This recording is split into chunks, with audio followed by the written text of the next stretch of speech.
this is the RPS Project. I'm Richard, and today I'm going to have a look at portable video player. This is the PV770 by Apeman. So I think what I'm going to do is start with a quick overview, and then we'll move on and have a little bit more of an in-depth look at the unit. So here's the box. It came in grey, but it's okay, at least it came in a box rather than a jiffy bag or just some bubble wrap. It's quite a nice little box really, quite sturdy, so the thing is going to be quite well protected inside there. Nice picture of the item on the front there.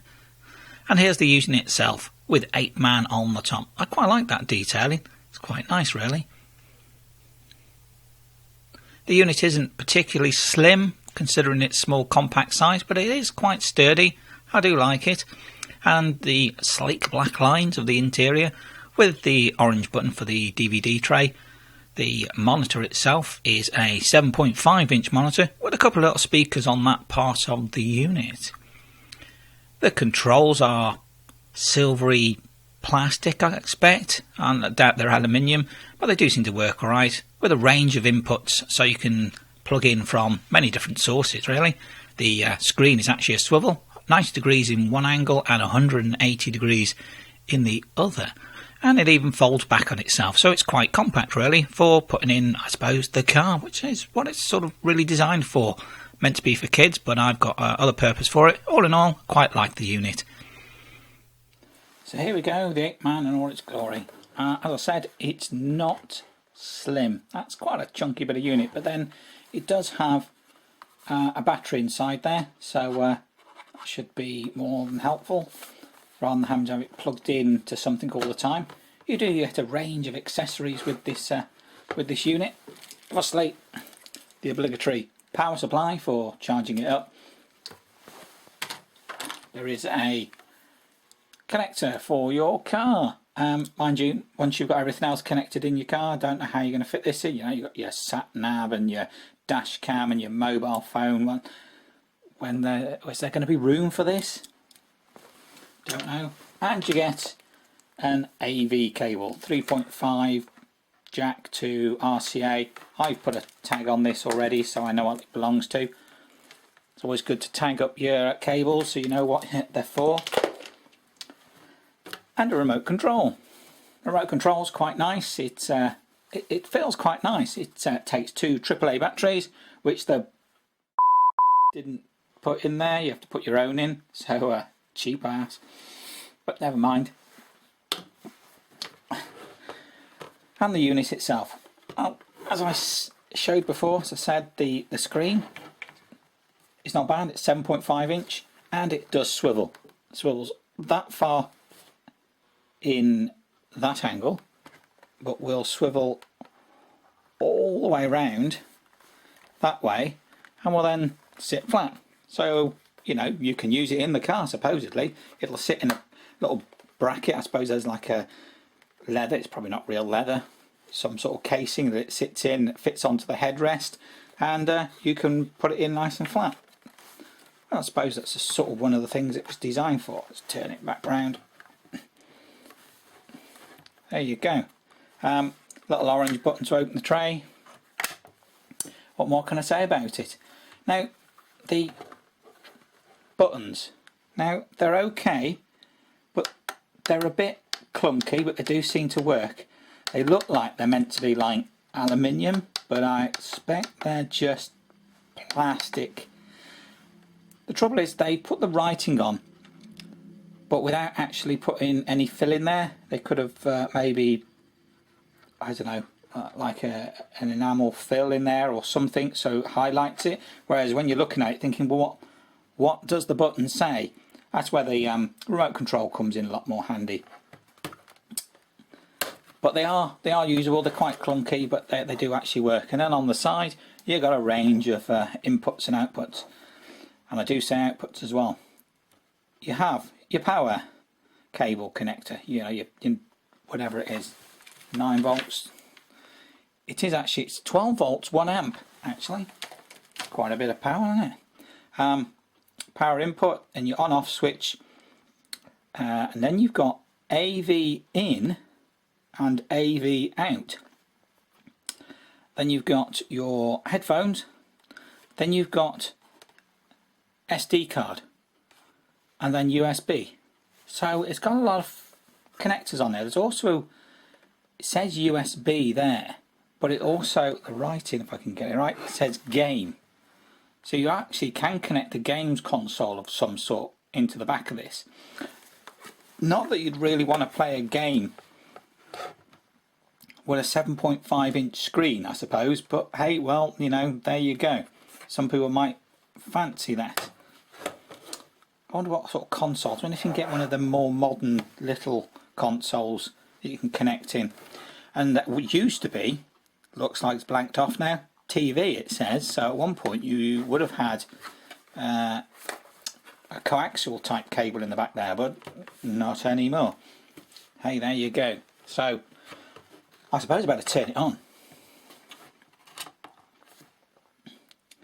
And there you go. Apeman portable DVD video player. It doesn't say DVD, it says video player. Okay, yeah. You can put CDs in there, I suppose, as well, and play music if you fancy. So it's really quite good. Works all right. Now on the remote, I've noticed that there's a little button on here that says LCD on off. Now this is quite good because, by the way, the IR sensor's down the bottom here. If I was doing something I wanted it left on, but I didn't want to run it too much power, I can turn the screen off temporarily and then turn it back on again, which is brilliant. Because then you're not wasting so much power with the LCD using up, you know, a lot of battery power. So I suppose, as it's a DVD player, let's put something in there. And here's one I prepared earlier. Now, I'm not putting in a modern film or anything because, you know, copyright. Now, don't know if you can hear that, but that's quite noisy. That's quite a noisy unit. Hey, we look at that. Turn the volume up. Hi there, this is the RPS project. I'm Richard, and today this is the second part of my look at the Baxendale tone control filter. So let's... Who's that handsome chap, eh? Think he's going to do a good video? Now I've got the... damn well hope so. Camera on the scope, I'm going to... Hey, that's playing alright. The quality's not bad. I mean, you've got controls for changing the brightness. I'll just change that. Oh yeah, down here. Using the arrow keys. 50 hertz. Contrast. What I'm actually going to do with this is I'm going to measure my outputs against my input. I know the inputs. Turn that volume down. Milliamps. Sorry. Yeah, so that plays all right. The CD unit is quite noisy, but you know, there you go. Well, but yeah, I like that. That seems to be doing all right. I wonder if I can track to another. Yeah, there we go. So I mean, it's created it as chapters, so it moves it on. I suppose, you know, if you've got a proper video, then it'll play really nicely. So let's pause. Yeah, play, stop, and then press stop again, and it stops the unit completely. So that works perfectly fine. But it's not the reason why I bought this unit. I bought this unit because, well, insert coming in, my screen on my camcorder doesn't swivel the screen anymore, so it's upside down, which of course makes it difficult to frame my shots. So one of the main reasons for getting this thing is so that I can now frame my shots properly and be able to see what I'm actually recording, which is where the AV cable comes in. So I'll get this connected and we'll see what I can see. And there you go. Now you can see that I'm actually recording. Well, yeah, I'm recording what I'm seeing. This is showing what I'm recording. There is a slight lag in there, but it's not enough to ruin my day. It's very easy. I mean, so yeah, look at that lag. Woo! Marvellous. But now it means that I can frame my shots better rather than trying to use the camcorder screen, which is okay, but even when it was working all right, it's a bit small, so if the camera's set slightly a bit further away sometimes, I want to get a slightly longer shot. It doesn't give me the, I can't see it very well. Whereas this, even though the camcorder's probably what, I don't know, it's less than 2 inches. I think it's about 1.5 or 1.75 inch or something like that. Whereas this is 7.5 inch, 7.5 inch. A couple of speakers there. Not that worries me about recording, but I can now frame my pictures. I can set this up underneath the camera, and I can see myself in there and be able to record and see myself much better. The only trouble is with this output, obviously I don't get like the red dot to tell me it's recording or any information. I just get the screen, so I have to remember to press the record button, which is something I have done before, sat there for half an hour recording something and then gone, that was really good recording. Oh, I haven't hit the record button, but hey, it happens, I suppose. Many a YouTuber out there talking to himself. But there you go, that does what I want, so brilliant. I think this will be a nice usable unit. Yeah. Oh yeah. AV. Must mention about AV connectors. Something important there. AV connectors. Word of warning. They are not all connected up as you'd expect. Now, AV to RCA connector 3.5 to this, whatever it is, RCA type connector. The red and the white, as far as I'm aware, are the audio, and then the yellow is the video. Now, these two may look exactly the same on this end because they are what they call tip, ring, ring, ground, or tip, 3 ring, ring, ring, ring, whatever. One of them will be ground. These are exactly the same on that end. Marvellous. And then you've got like this little adapter where you've got like that there, but you've got the, instead of wires, you've got this little block with the connectors. Brilliant. Now, the trouble being is they're not all wired up quite the same. Now, the AV, as far as I'm concerned, get a pointing stick. The AV, as far as I'm concerned, as I just said, is white, yellow, ground, red from the tip, and that is how my camcorder is set up. So we've got, I can't remember if it's left or right.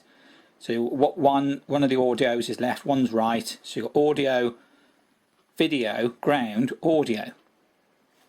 Marvellous. But the DVD unit has white, red, so it has the two audios, then it has the yellow, which is the video, and then the ground.